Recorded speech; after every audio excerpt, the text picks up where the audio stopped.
Welcome to the Strangers on the Way podcast. I'm so excited to have not really a stranger, but an old dear friend on today's podcast, Dr. Derek Matthews. Welcome.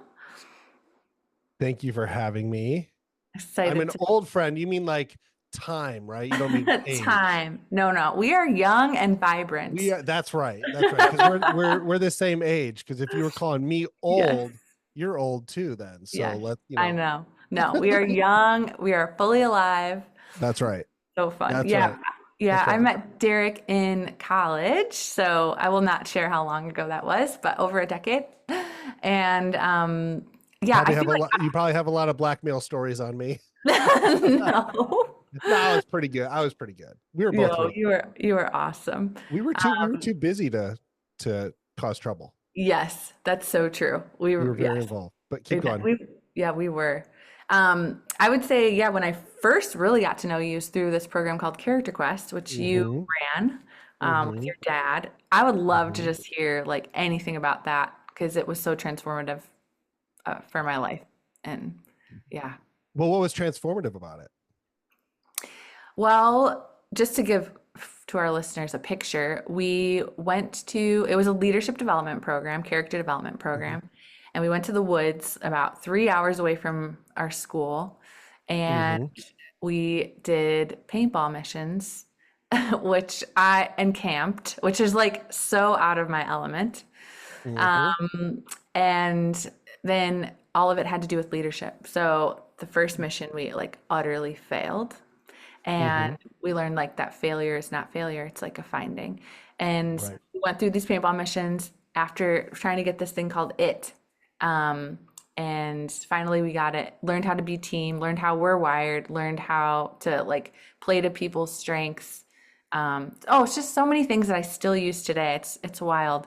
And then we ultimately at the end got it. It was a what was it, a peanut butter thing or like Yeah, a it was like it was something stupid inside of a box with white yes, tape on it. yes. The origin of the program was when I was little. Mm, Um, my dad had hired a um, Army Ranger, and or I can't remember the timeline of it, but he had an employee that was going to become an Army Ranger, mm. graduated like top of his class, came back and was telling my dad stories and said, "Did you learn a lot?" My dad's like, "Did you learn a lot from about like leadership?" Because my dad's always had a passion for leadership. He's like, "Oh, I learned a ton of stuff about leadership." And he's like, "Could we like partner and create a program that's kind of like Army Ranger School, not as intense, but use it as like an experience to teach the youth, college students, and companies, organizations about leadership." And so they went off and created that, and it kind of grew, and God took it in crazy ways. It's just it was a lot of fun. So as I grew up, my dad was always slinging me along to those meetings and like things that he was doing, and so it kind of became part of who I was, and it grew to like things that we could never have imagined. So it was a lot of fun. It was so, so powerful. What was most transformative for you in like gleaning from that? I guess I know it's more than a woods experience, but um, from that, like, yeah, from that experience in the woods, what like stood out to you? I think what stood out to me was if I can if I could pinpoint it, it's that most people don't see themselves as a leader, especially the college students. Mm, They categorize a leader as the loud, take yeah. charge type person, when leadership is, everyone has qualities of leadership. Hmm. And, even the quietest people there that were sitting back and kind of observing had a lot of things to say. Yeah. And it was really teaching people that you don't have to fit in this box to be a leader. The box is much bigger than you think. Yeah. And seeing that light bulb go on, I think for college students, they were like, Hmm. Yeah. That's interesting. Yes. It was so fun. We did like raft, getting materials across a river on a raft.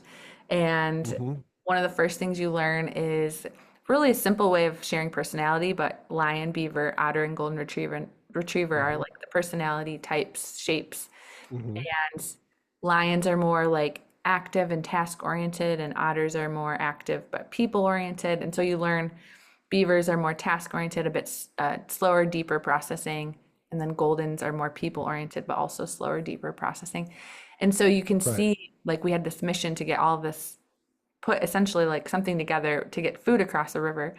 And you could see like the beavers in the back studying all of the materials and they knew what Hmm. to do, but they're quieter.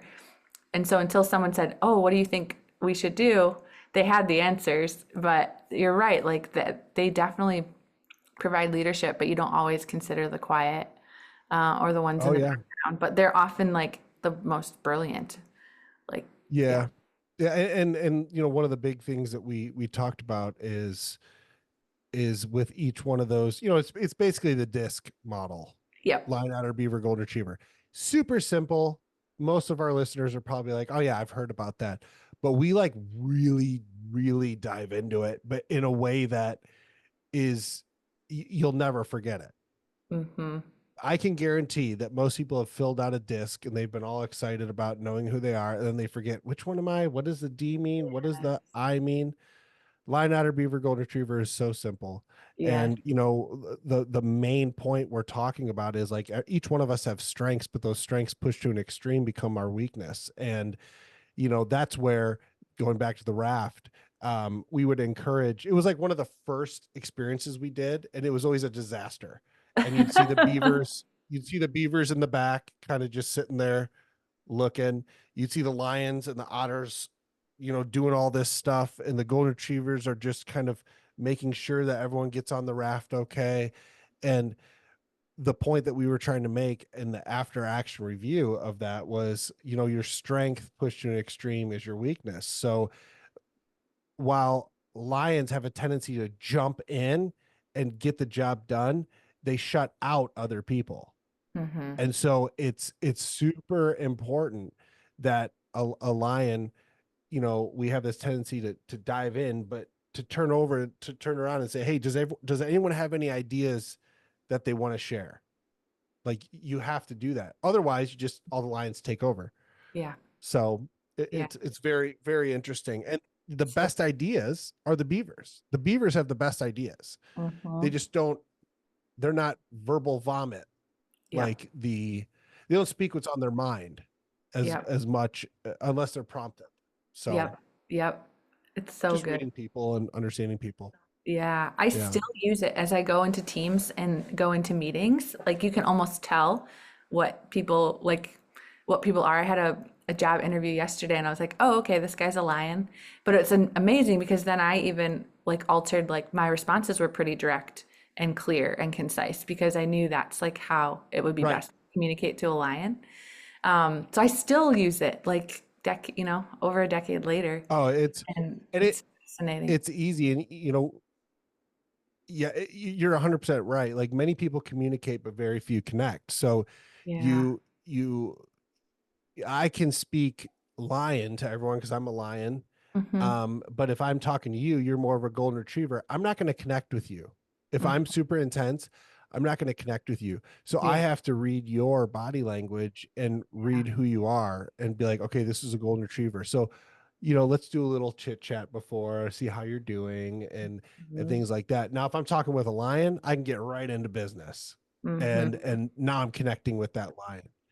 But Yeah. if I have a meeting with a lion, if I have a meeting with a lion, and let's say I'm a golden retriever and I'm, you know, just like, how are you? Blah blah blah. Like, you know, they might be like, oh my gosh, I got so much stuff I got to get done, and like, da, da, da, da. They're more task oriented, Yep. you know, Yep. and you're 100%. 100% right. You read that person, and you adapt to who they are, and that is the quintessential skill of being an effective connector Mm. is reading, reading. the other person. And that's what I really think is at the heart of like servant leadership. Yeah. I've I've I've taken classes, Mhm. I've gotten certified and all this stuff in servant Yes. leadership. And I think a lot of it's kind of just fluff. I Mm, think servant leadership is really just connecting with the person that you're talking to. It's really that simple. yeah. That's so good. So good. Yeah, you have your PhD in leadership. What has like Hmm. what have you learned most or like what have you applied most from your doctorate degree? Um, I would say that honestly, I've just applied that. I don't know. I don't really know how to answer that. Let me think about that for a Yeah. second. Yeah. How have I applied it? I would say honestly, the biggest thing is, just because I have a PhD in leadership doesn't mean that I'm a great leader. It just means that I've dedicated time to learning how to think Mm. and how to organize my thoughts and create clear arguments and logic. Not all the time. I try, but it's taught me how to think in a very succinct way. Mm. That's really what a PhD does. It forces you to create an argument, Mm. but in a way that's not like let me think of a bad argument. Hops, beer is made of hops. Hops is um grows from the ground like lettuce. So beer is salad. Like Yeah. that's like a bad argument, Yeah. Yeah. And so it teaches you how to think a little bit differently and have discipline with the way that you think and argue. Does that make Mm-hmm. sense? Yeah, absolutely. I love And that. I think probably the greatest thing I've learned is I don't like tell people to call me doctor Hmm. unless they make me mad. You're like, it's Unless Dr. I don't like Matthews. it's amazing like how three little letters people think you're smart. Yeah. I mean, I'll take it. I'll take it. I'll Yeah. take it all day.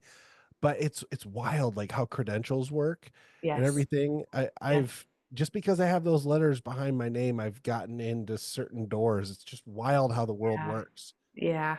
you know? I think in America that yeah, we do really value titles and qualifications in that way. I think there's a shift in that though. I think there's becoming a shift in it. But Hmm. um I mean not like at the MD and PhD level, but Sure. I think it all depends on what industry you're in, to be honest with you. That's true. That's a really good point. It all depends. So What you're a dad. Have you seen like lion, beaver, otter, golden retriever play out with your kids, like in relating to them or connecting with them? yeah, I've had to add a fifth animal, which is like wild rabid Tasmanian devil. That's what I've learned. It depends on if they're hungry, tired, or overstimulated. Sure. Then they go into the wild rabid Tasmanian devil. But yes, I've seen it. You know, one of the challenges is like when you work on this stuff all the time and you practice it outside your house, it's hard to practice it at home because it's such an intimate, different relationship, Hmm. you know? Yeah. And like Interesting. even with my wife, you just become so comfortable with your family that you don't think of practicing that stuff at home. It takes a lot more effort. And this is Yeah. just me being completely transparent. Yeah. Um, it's not that I don't do it. It's Yeah. just it's like a different hat. When I come home, I'm like Yes. home. But I've recognized with each of my kids, Dahlia is a lion, 100% a Mhm. lion. She's 9 years old. Monroe is ah, she's a she can be a lion and then she could be um more of a golden retriever. She's gonna be 7. Hmm. And then Dawson, the jury's still out on him. I think he's an otter. Mm. I think he's an otter, but he's very sweet. Hmm. Like if he'll get mad, he'll get angry, but he will he'll come over to me if I scold him, and about 10 minutes later, and I'll feel like a little kiss on my arm. Sorry, daddy. Mm, You know what that kid said to me the other day? I mean, this damn near broke me. I mm. was tucking him in, and he said he's 4, and he looks at me, he puts his hand on me, he goes, "Daddy, when you die someday and go to heaven, I'll always be your son." And I was like, oh, Wow. I was like, like, oh, Wow. that was, whew, got me, buddy. From Yeah, the I'm mouths like, of babes. That's wild. I know, and I was like, that's right. I'm like, like, Yeah. are you seeing something? Is something going to happen to me? Oh, oh, But wow. yeah, it's amazing. So yeah, I've seen their personalities um, come out, but they're in that kind of phase where they're figuring it out on the playground and things like that. But you can see it. Yeah. Yeah. It's amazing. Yeah. Even as little, yeah, little kids, it's amazing how it comes through. Yeah. What what is the most like biggest lesson you've learned being a dad? Uh, um, What have you enjoyed most? well, the biggest lesson that I've learned, and it's so hard being a dad because like I want to be a great dad, but the biggest challenge is finding putting away your selfishness. You Hmm. get done with a long day of work, and we have this warped, like, my wife takes care of the kids and the house and everything. I mean, she's got a way more difficult job than I do. Mm-hmm. Way more difficult job. But there's like this weird thing where when you come home from work and you're exhausted and you don't want to do anything, but you have these 3 kids that want all your attention. I understand, it's like you signed up for this, like you're a parent. I've had to really work on putting away my wants, needs, and things like that. I read a statistic once that by the age of 12, you 75 75% of the time you spend with your kids happens before the age of 12. Wow. And I was like, what? Wow. 75% of the time you spend with them in their lifetime happens Wow. before the age of 12. Wow. Yeah, that's what it is. And that kind of woke me up. And I'm not like the perfect dad. Like I don't have it all figured out. I struggle with selfishness and wanting to do what I want to do. It's a constant battle every day. And any parent that tells you that they don't struggle with that is lying, because no one wants to play run around hide and seek at 6 p.m. every day Hmm. after after work.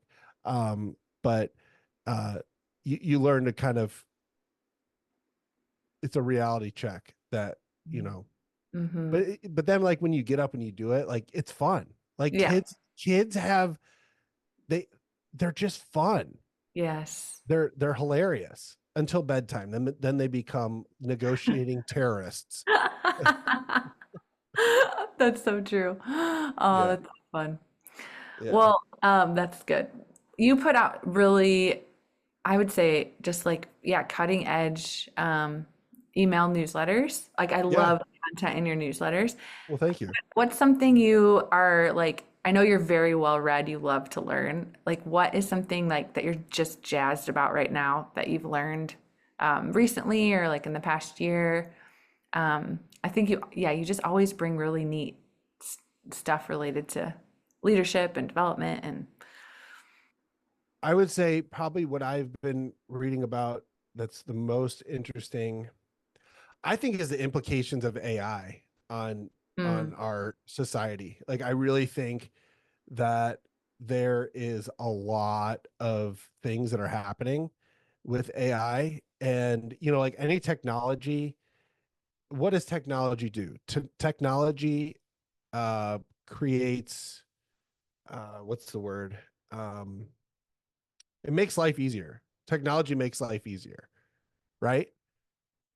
You know, if you don't have to write things down on a piece of paper and you can yeah, have like an electronic document, called Microsoft Word or Yeah. Google Docs or whatever, and you can send that to people. That's a lot easier than having to put something in the mail. Yeah. So with like AI, I'm not like super knowledgeable about it, but I look at the implications of AI on freedom, on revisionist history, and if AI can change the way that we view history, like what are the implications of it? And then Hmm. on the other side, I see a lot of benefits to it because you have Chat GPT, you have all these things, but then again, there's like that side of it, like what is this a Trojan horse? Like, is this something that like with face recognition and things like that, you worry about your safety and things like that. Sure. Yeah. So Yeah, that's what just I've been kind of. something to watch kind of unfold, do you think? Or do you think there's Yeah, things we can do in, I don't know, partnership with it or I think it's like one of those things where it's kind of like having a cute um what's the dog I'm thinking of? German Shepherd, hmm right? Like they're super cute, and even when they're adults, they're super cute, but that thing can do some damage, right? And it's hmm understanding managing that tension and understanding what it does. But and again, I'm not like super knowledgeable about it, but I'm just like diving into it, trying to understand as much as I can because I think we're at a point in society where, if you skip a getting in on tech advancements, you could get left in the dust. Sure.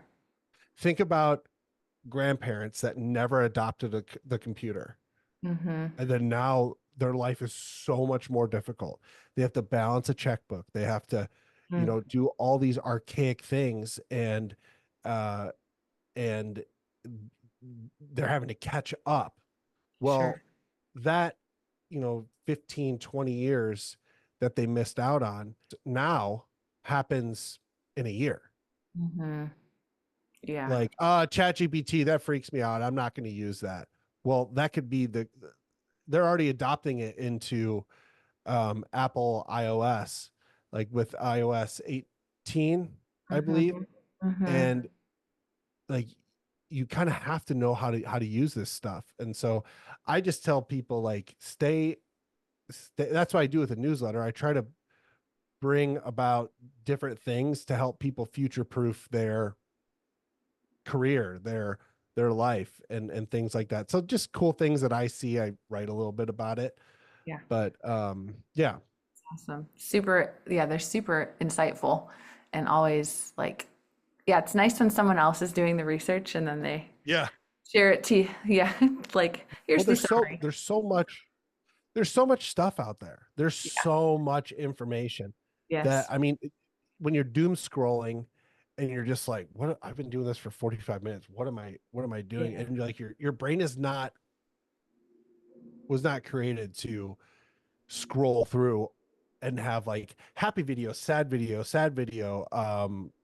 you know, political video. Like, and so I think that it's important to kind of have less sources and less stimulus, even though I'm not very good at doing that. Um, yeah. So Yeah. Could you talk more about that? Like, um, I don't know if it's in regard to our brains or like the best way for the humans to function, you would say is just like actually minimizing sources, having more yeah, there solitude.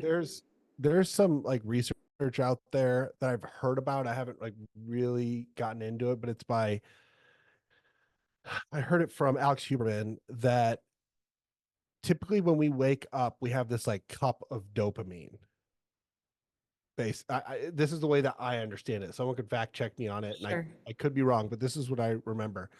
And we wake up and we go right to our phone and we start doom scrolling. Well, when we start doing that, we're pouring out the dopamine a little bit, and then that like kind of agitated feeling that you get if you've been doom scrolling, Like, not, that means like your cup is empty. And Mm, so what he was saying from his research is to wake up and not scroll your phone, but to get tasks done mm, that will properly pour out the dopamine. mm. It's kind of interesting. It just like flows out if you're scrolling Yeah, that because of makes all sense. those different emotions. So, but Never check thought about it. You're right, because it is like you're getting this, you're getting inspirational, then you're getting, yeah, happy, sad. I never thought about it like that. But and it's kind of all the algorithm is. yeah. I don't think of God.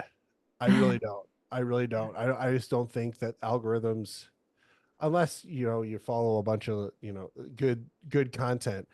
There's content that they're pushing out that I don't think is probably the best thing. Hmm. I don't know. Yeah. Well, it could be anything, right? Like, yeah, it's fascinating. So good. It, Well, yeah. yeah. Go ahead.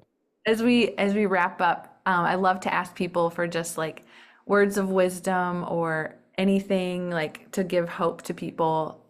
Anything you would say to our listeners, Words of wisdom in what context? any context in your life. Any context. Yes, super broad. Well, I'm more of like a business type guy, and you know, I've learned if there's one skill that you should focus on in life to be successful, it's build relationships with people. If you can build relationships with people, that goes back to what we were talking about, connecting with people, not just communicating. Um, y- your success and significance in this world will explode. That's so good. Okay, I have to ask like tips for that. You had mentioned like obviously meeting people in their like leadership shape, like communicating to a lion if a Yeah, lion's in the room. Anything else you'd say like ways to connect relationally or build that talk to as network? many people as you can Mm, because you're only one phone call away or one coffee meeting away from meeting someone that could change your life and learning, or you could change their life. And you know you just kind of have to just talk with people and practice, like, listen to them, make the conversation about them as much as you can, and amazing things will follow. yeah.